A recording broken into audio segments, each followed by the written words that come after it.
Deux historiens invités du Grand Angle dans un instant, deux spécialistes du Moyen-Âge, mais pas seulement, vous allez voir, Patrick Boucheron et Adrien Genoudet.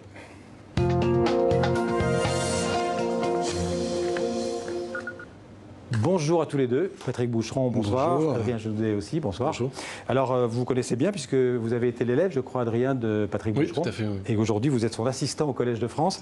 Alors, Patrick Boucheron, vous êtes l'un des meilleurs spécialistes en France de l'histoire du Moyen-Âge. Vous avez publié, je ne les ai pas tous comptés, mais une vingtaine de livres, notamment sur Léonard de Vinci ou Machiavel, et puis encore sur l'histoire du monde au XVe siècle.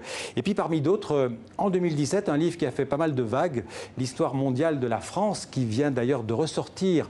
On le voit à l'instant en version illustrée et augmentée, un livre où vous proposez, avec d'autres historiens d'ailleurs, une vision ouverte et pluraliste de l'histoire. Pourquoi ce livre, en deux mots, a parfois été mal compris ou mal reçu en France ? D'abord parce que sa forme collective, c'est vraiment un livre très collectif, il y a 130 historiennes et historiens, était en soi une forme d'engagement, c'est-à-dire une manière de faire voir que l'histoire peut aussi se raconter comme ça, pas forcément de manière héroïque et virile et autoritaire, mais de manière chorale, diverse. On peut faire récit de notre diversité et cette forme même valait engagement politique. On peut faire récit sans en faire un roman ?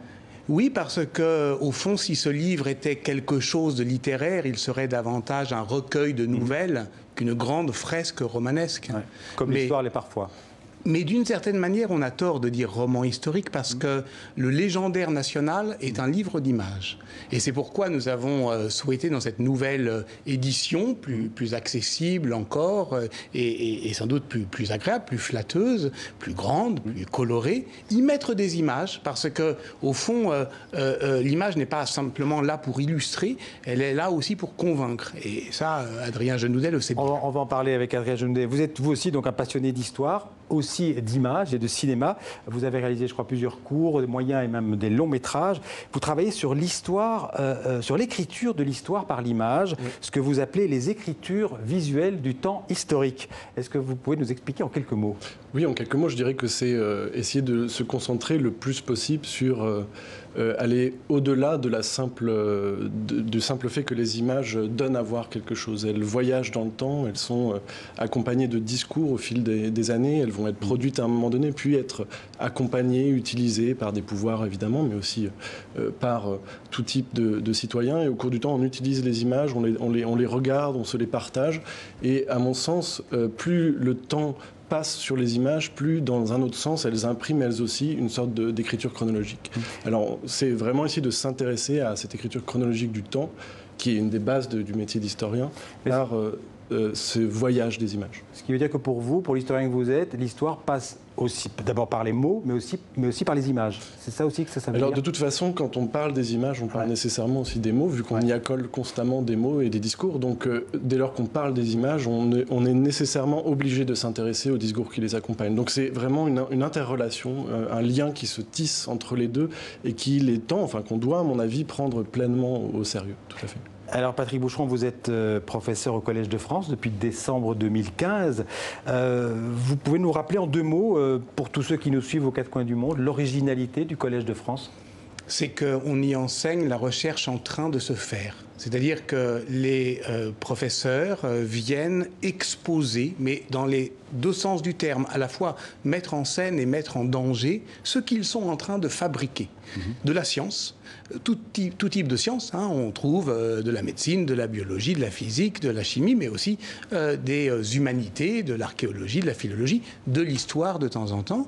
C'est une idée toute simple et très ancienne, et ça date du XVIe siècle, c'est qu'au fond, qui s'y intéresse peut y aller voir, peut rentrer. C'est assez unique parce que c'est ouvert à tout le monde, c'est gratuit. C'est gratuit, c'est sans programme, sans inscription.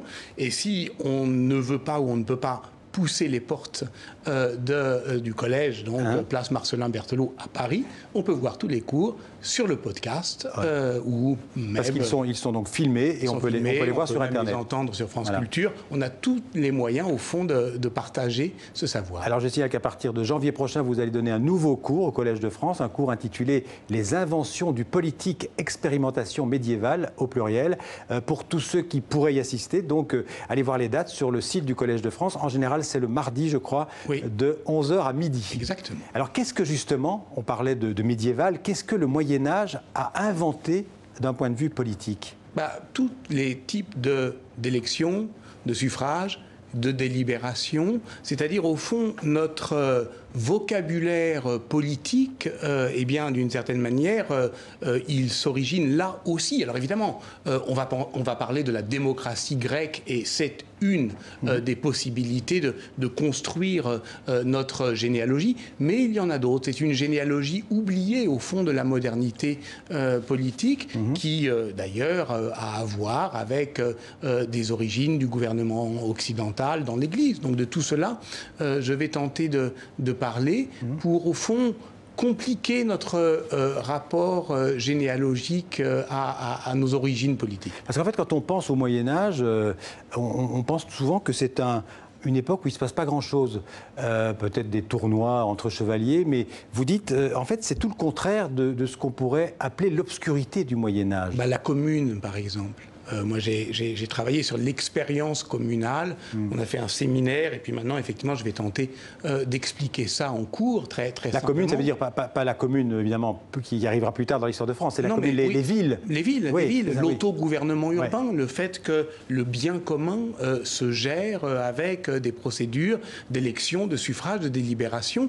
Tout cela, c'est un héritage du Moyen-Âge. C'est un héritage. Ouais. C'est un héritage et on peut parler de la manière dont, au fond, s'expérimentent des formes politiques. Ouais. Et en France, on peut dire que le Moyen-Âge, c'est la mise en place progressive de l'État. Mais pas seulement. Il y a effectivement une histoire glorieuse de la souveraineté, mais l'histoire politique ne se réduit pas à cette généalogie.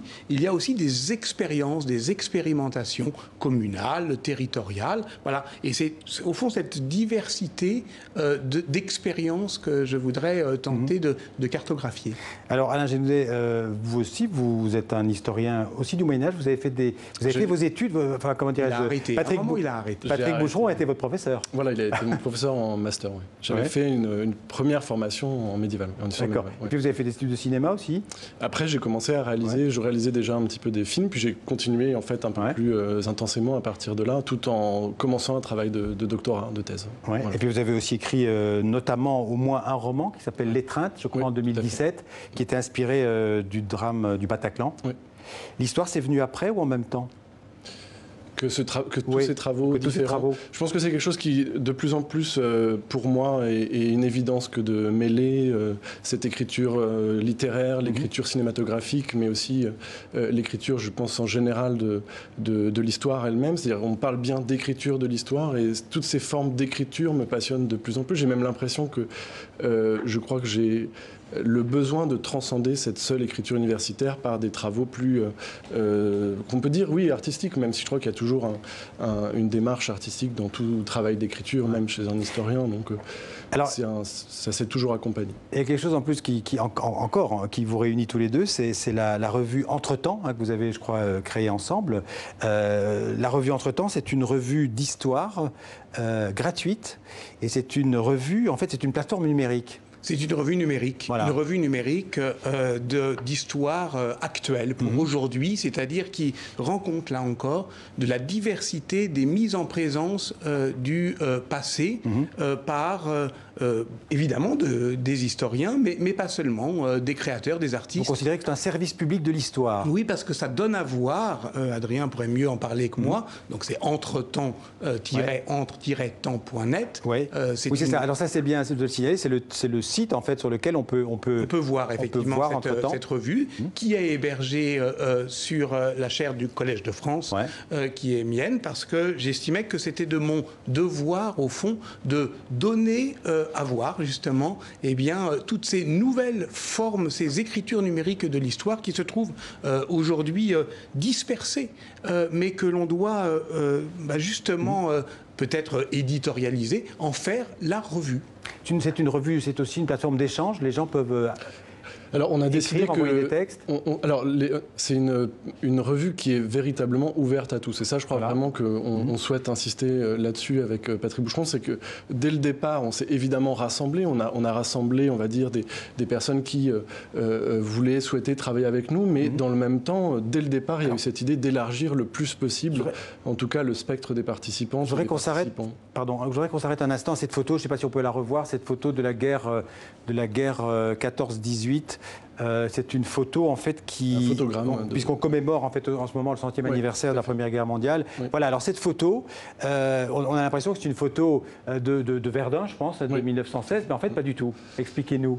Non, absolument pas. Bon, ça a été déjà plusieurs fois commenté. L'idée était de revenir simplement sur justement cette historicité des images, qui est qu'elles travaillent le temps.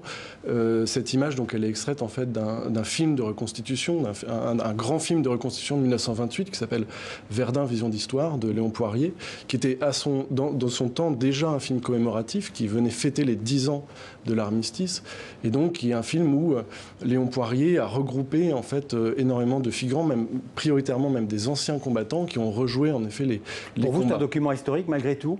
Bien sûr, c'est un mais ce qui est historique. intéressant, c'est que vous voyez, on croyait commémorer les 100 ans de 1918, mais on donnait à voir des images de 1928. Et donc, d'une certaine manière, c'était déjà une reconstitution. Et ça, c'est très dans l'esprit de notre revue, c'est-à-dire de jouer sur la profondeur du temps. Par exemple, demain ou après-demain, on va mettre en ligne un article de notre camarade Gaëtan Bonneau qui travaille sur la jacquerie. Il est médiéviste. Vous me demandiez à quoi ça sert le Moyen-Âge. Lui, il travaille sur la jacquerie, mais aussi sur la mémoire. La jacquerie, vous nous rappelez en 10 secondes ce que c'est ? La jacquerie, c'est effectivement la révolte des paysans au milieu du XIVe siècle. Bon. Sauf qu'aujourd'hui, les Gilets jaunes dont vous avez parlé, eh bien, ils se revendiquent de cette histoire. Et donc, il va faire cet exercice, au fond, de reconstruction d'une mémoire qui, à ce moment-là, devient, aujourd'hui même, sur nos écrans, et en particulier sur Internet, une ressource discursive pour la mobilisation collective. Et c'est intéressant d'avoir un regard historien sur ce qui est en train d'être manipulé aujourd'hui, mais pas forcément au sens de la manipulation mensongère, au sens de l'appropriation. L'histoire, c'est aussi ça. Le regard de l'historien aujourd'hui, la mise en perspective avec le passé. Voilà. Merci beaucoup à tous les deux, Patrick Boucheron et André Genaudet, d'être venus sur le plateau du 64 minutes. Je rappelle l'Histoire mondiale de la France, un superbe livre qui vient d'être édité au Seuil. Merci à tous les deux.